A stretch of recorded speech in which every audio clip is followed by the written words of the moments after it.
నువ్వు ముక్కోటి ఏకాదశిని చెయ్యగలిగితే, అలా చేసినప్పుడు నీకు 3 కోట్ల ఏకాదశుల ఫలితాన్ని నీ ఖాతాలో వేస్తాను.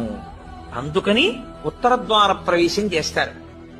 అటువంటి ముక్కోటేకాదశి తిథి నాడు మీరు భగవత్ సంబంధంగా ఏది చేసినా కూడా దేశకాలాదులను అనుసరించి కోట్ల రెట్లలో ఈశ్వరుడు దాని ఫలితాన్ని ఏర్పాటు చేసేస్తారు. మీరు ఒక తులసి దళం పట్టుకొచ్చి శ్రీ మహావిష్ణువుకి ఇచ్చారనుకోండి, మీరు 3 కోట్ల తులసి దళాలు పట్టుకొస్తే ఏ ఫలితమో ఆ ఫలితం ఇస్తారు. 3 కోట్ల ఏకాదశుల్లో 3 కోట్ల తులసి దళాలు పట్టుకొచ్చి ఇచ్చిన ఫలితం.